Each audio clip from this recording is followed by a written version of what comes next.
Onde está Deus quando ocorrem as tragédias? Tragédias, elas são indescritíveis. Não têm hora para chegar, não pedem licença e interrompem os sonhos de muita gente. Em geral, parece acontecer só com os outros, mas quando ocorre conosco, uma insistente pergunta paira no ar: por quê? Precisamos entender realmente o dilema divino. Deus não queria brinquedos para manipular e controlar. Ele não criou robôs. Ele queria gente de verdade, a quem pudesse amar e por quem pudesse ser amado. Deus deu liberdade ao homem. Porém, se vos parece mal aos vossos olhos servir ao Senhor, escolher hoje a quem servais. Se os deuses a quem serviram vossos pais, que estavam da além do rio, ou os deuses dos amorreus, em cuja terra habitais. Porém, eu e a minha casa serviremos ao Senhor. Essa foi a liberdade de escolha que Deus deu aos anjos e a todos os seres criados. Deus correu um grande risco, e quando Deus deu essa liberdade, ele correu um tremendo risco. Alguém em algum lugar poderia escolher rebelar-se. E foi exatamente o que aconteceu.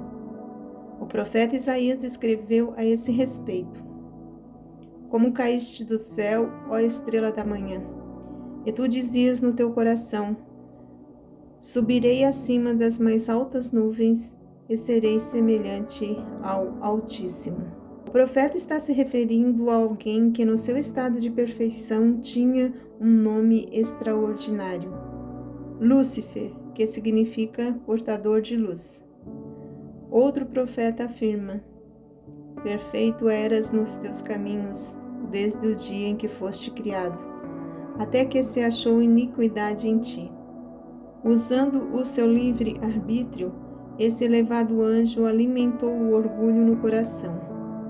Elevou-se o teu coração por causa da tua formosura. Corrompeste a tua sabedoria por causa do teu resplendor. O orgulho moveu Satanás a se rebelar contra o seu Criador. Usando então a sua extraordinária inteligência para o mal e empregando a mentira, seduziu a terça parte dos anjos. O que a Bíblia nos revela é que ele era perfeito nos seus caminhos desde o dia em que foi criado. Portanto, Deus o criou perfeito, mas deu-lhe o poder e a liberdade de escolha da mesma maneira como faz conosco. Depois da rebelião de Lúcifer, que pôs fim à harmonia perfeita do universo, ainda restaram várias opções. Deus poderia ter optado por forçar seus súditos ou poderia descartá-los. Se tivesse agido assim, provaria apenas que, de fato, queria robôs e não pessoas que pudessem exercer a liberdade de escolha. Só havia um jeito, apenas uma maneira segura de lidar com a rebelião. Teria que ser permitido ao pecado demonstrar seu verdadeiro caráter.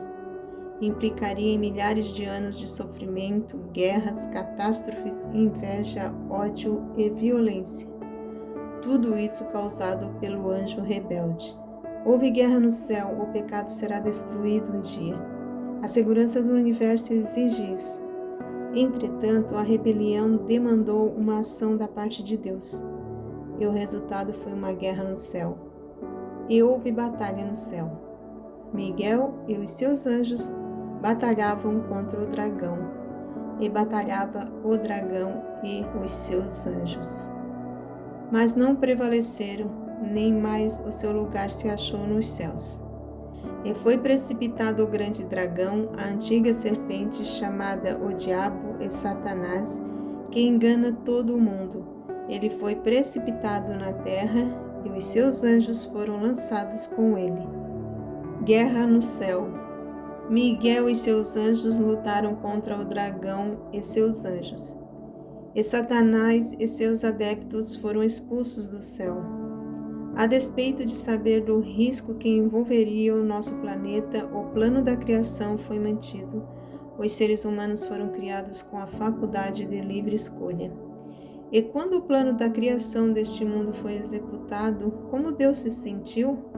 Deus estava tranquilo, porque sabia exatamente o que fazer caso Adão e Eva aceitassem a rebelião proposta por Satanás. Deus a enfrentaria não com força nem com armas, mas com uma cruz. A Trindade havia concordado que, se os seres humanos se juntassem à conspiração, Deus, o Filho, segunda pessoa da Trindade, viria à Terra para morrer em lugar do homem. Mesmo tendo descansado naquele primeiro sábado na criação, ele já possuía o Calvário em seu coração. E adoraram-na todos os que habitam sobre a terra, esses cujos nomes não estão escritos no livro da vida do Cordeiro que foi morto desde a fundação do mundo. Que declaração! Ela nos conta uma tremenda história. O Cordeiro, Jesus, estava pronto para morrer desde a fundação do mundo. Esta seria a arma com a qual Deus combateria o pecado, o Cordeiro morto numa cruz. E agora, o que faria Satanás? Abandonaria sua guerra contra Deus? Não, claro que não. Satanás empenha-se numa obra mortal contra o homem, na qual emprega todo o seu poder, toda a sua sabedoria e astúcia, bem como todo o seu tempo. Vejamos algumas das atividades deste inimigo. Primeiro, enganar. As Escrituras falam dele como aquele que engana todo mundo. Para enganar, ele até se transforma em anjo de luz. Ensina e faz até coisas boas, mas com elas mistura o erro, torcendo as verdades contidas na Bíblia. 2. Incutir ideias errôneas a respeito de Deus. Para isso atribui ao Senhor as suas más obras, a doença, o sofrimento, as guerras, os flagelos da natureza, a morte. Faz crer que Deus é inimigo do homem. Seria justo atribuir falta de poder para aquele que falou e tudo se fez? Não, não há falta de poder. Seria então ausência de amor?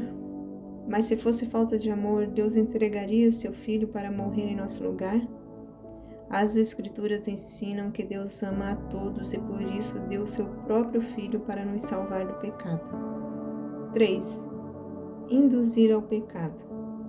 O pecado separa-nos de Deus. Mas as vossas iniquidades fazem separação entre vós e o vosso Deus. Incitando o homem a pecar, Satanás lhe causa o maior dos males. A batalha ainda não terminou, e até que termine, muitas coisas ruins acontecerão a todos. E se Deus protegesse e curasse seus filhos e respondesse a todas as orações como gostaria de fazer, deixando a tragédia cair somente sobre aqueles que rejeitam a sua graça, Satanás o acusaria de ser injusto. E mais, ele afirmaria que servimos a Deus por causa de seus favores especiais. Um dia, muito em breve, Deus explicará os estranhos mistérios da vida. E nós entenderemos e aprovaremos o modo como ele conduziu as coisas. Como poderemos vencer o inimigo? Estando ligados ao Salvador Jesus Cristo mediante a fé.